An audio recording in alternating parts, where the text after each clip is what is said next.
दुखवा से जान घबराई हो, दुखवा सबका पे बाटे। दुखवा से जान घबराई हो, दुखवा सबका पे बाटे। सबका पे बाटे दुखवा सबका पे बाटे। सबका पे बाटे दुखवा सबका पे बाटे। दुखवा से जान घबराई हो, दुखवा सबका पे बाटे। दुखवा से जान घबराई हो, दुखवा सबका पे बाटे। इलाही दुखवा बाड़े चंदा सूरज पे, पहिला ही दुख बाड़े चंदा सूरज पे।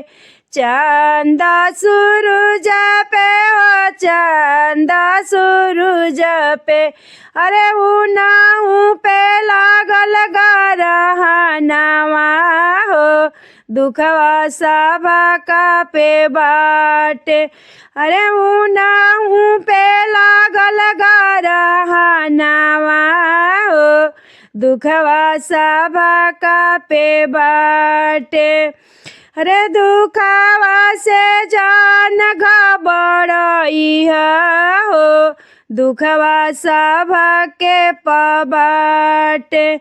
सबके पबाटे दुखवा सबके पबाटे। दुखवा से जान घबराई हो, दुखवा सबके पबाटे। रही दुखवा बाड़े गंगा जमुना पे, दूसरा ही दुख बाड़े गंगा जमुना पे।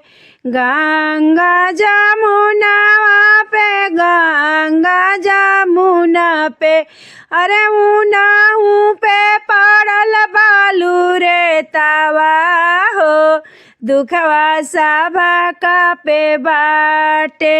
अरे उनाहू पे पड़ल बालू रे तावा हो, दुखवा सबका पे बाटे।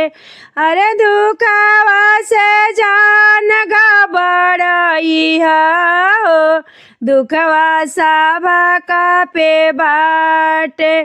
अरे दुखवा से जान घबराई हो, दुखवा सबके पबाटे। रही दुख बाड़े धरती माता पे, तीसरा ही दुख बाड़े धरती माता पे।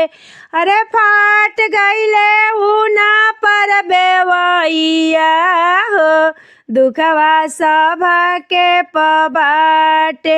अरे फाट गईली धरती बिहरली हो, दुखवा सबके पबाटे।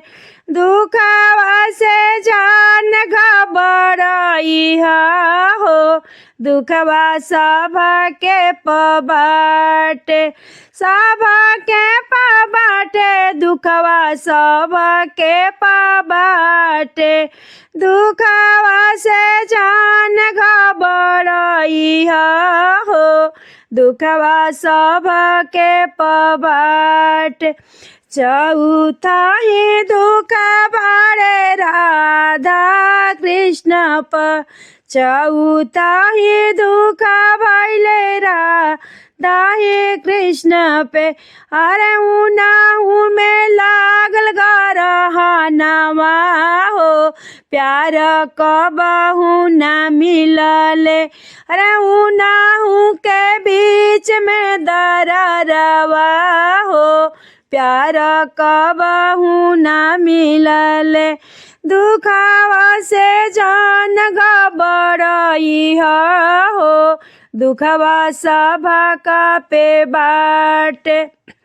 पाचावा ही दुख बाड़े माता पिता पे पाचावा ही दुख बाड़े माता पिता के अरे बुढ़ापा में बेटा न सहारावा हो दुखवा सब के पबाड़े अरे बुढ़ापा में केहू न सहारा हो दुखवा सब के पबाटे अरे दुखवा से जान घबराई हो दुखवा सब के पबाट।